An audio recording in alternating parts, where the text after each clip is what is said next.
자, 다음 키워드입니다. 영끌에게입니다. 영끌. 그러니까 이제 주로 이제 청년 세대들이죠. 돈을 확보할 수 있는 만큼 여기저기서 다 확보해서 뭔가 투자를 하거나 집을 사거나 이런 걸 말하죠. 영끌에게입니다. 이번 키워드는요. 자, 기사로 확인해 보겠습니다. 먼저 만평이 좀 하나 있어요. 최근에 물가 얘기 참 많죠. 근데 이 물가 얘기를 이렇게 돼 있어요. 자린고비인데 자린을 지우고 밥상 물가 고비라고 써놨네요. 밥상 물가 고비인데 여기 보면은 한 가족이 모여 있어서 이렇게 얘기를 해요.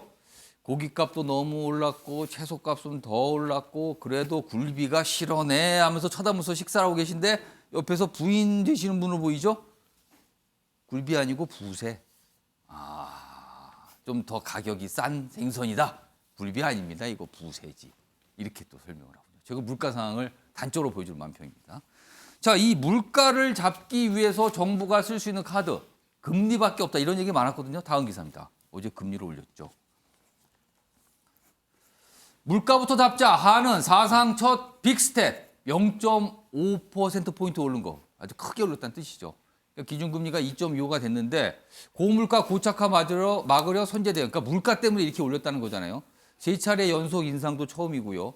그리고 최근에 환율이 심상치 않죠. 그래서 미국하고 금리를 좀 보조를 맞춰야 되는 상황이에요. 왜냐하면 그래야지 우리나라에서 돈이 안 빠져나가거든요. 그래서 앞으로 더 올릴 것 같다. 뭐 이런 얘기가 실려 있습니다.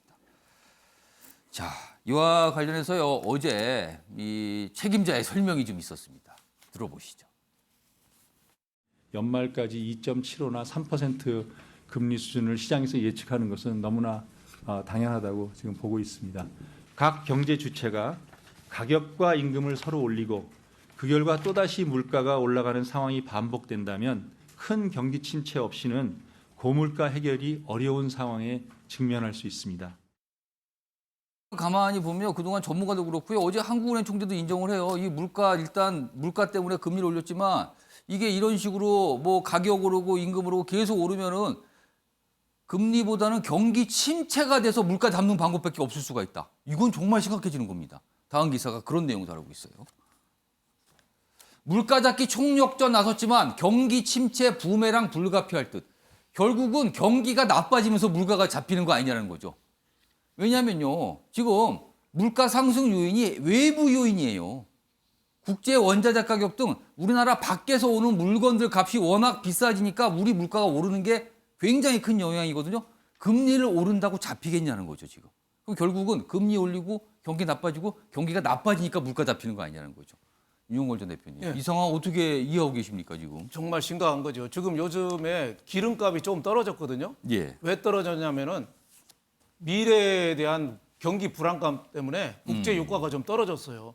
소비가 줄어서 그런 게 아니라 불안감 때문에 경기가 위축이 되니까. 예. 그것처럼 지금 금리를 이번에도 0.5% 이렇게 올렸잖아요. 예. 올리면은 이거 갖고 물가가 잡히진 않는데 계속 이렇게 올리면은 3% 뭐 4% 이렇게 올리면은 경기가 이제 확 죽는 거죠. 예. 경기가 그냥 시동이 꺼져버리는 거예요. 그러면 경기가 나빠지니까 이제 수요가 줄어드니까 자동적으로 또 물가는 잡히는 거 아니냐. 자연적으로 경기 침체가 물가를 잡는다. 그렇죠. 어떻게 보면은 도끼로 재발등을 찍는 거죠. 그래서 지금 너무 방법이 없다. 그래서 이 정말 근본적인 대책 예. 경기를 살리면서 예. 물가도 안정시키는 물가를 1% 올리면은 대통령 지지율이 1.5%가 떨어진답니다. 그래서 근본적인 대책이 좀 필요하다고 봅니다. 어제 금리가 오른 뒤에 정부 당국에서는요, 서민들 이자보다 너무 커지니까 이거 대책 써야 된다 했는데 아직까지는 뾰족하지가 않습니다. 자, 그런데요, 어제 한국은행 총재가 이례적으로 다음 내용을 좀 했습니다. 기사로 확인해 보죠. 자, 이창규 한은 총재, 인플레이션 경험이 없는 2030 세대 고금리 위험 생각해야 된다. 영끌에게 얘기를 한 겁니다. 영끌 세대에게. 자, 그럼요, 구체적으로 어떤 얘기를 했는지 확인해 보겠습니다.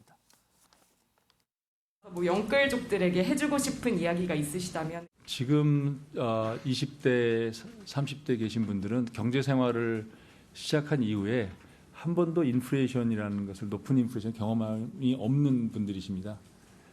저희 세대만 해도 70년대를 겪었기 때문에 인플레이션과 같이 살았고 지금 세대는 인플레이션을 경험하지 못한 세대이기 때문에 아마 집을 사거나 그러실 때 한 3% 이자율로 돈을 빌렸다면 그것이 평생 그 수준으로 갈 거라고 생각하시고 사셨을 겁니다.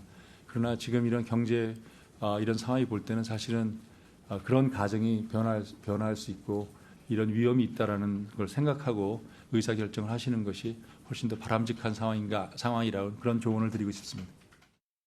이런 비대위원. 어쩔 수 없는 상황이다. 이런 얘기가 들리네요. 저는 일단 할 수 있는 말이라고는 생각되는데 사실 우려하는 것이 그러니까 돈을 빌리더라도 소득 수준이 좀 괜찮은 청년층은 사실 견딜 수 있습니다. 근데 예. 그렇지 못한 청년층도 주거를 마련하기 위해서 돈을 빌려야 되는 어쩔 경우가 수 없는 많이 경우. 있었어요. 그러니까 예. 집을 사는 경우뿐만 예. 아니라 빌리기 위해서라도. 그래서 그런 분들에 대해서는 이런 말들은 좀 무책임하다고 생각되고요. 다른 제도적 대책을 마련해 주셔야 되지 않을까 싶습니다. 어려운 건 알겠는데 그래도 속수무책이면 안 된다. 어쩔 수 없는 경우가 있으니까 이거에 대해서는 정부가 좀 고민해 주세요. 이런 말들이 들립니다. 자, 아침의 매일경제 오늘은 여기서 마무리하겠습니다. 시청해 주신 여러분 고맙습니다.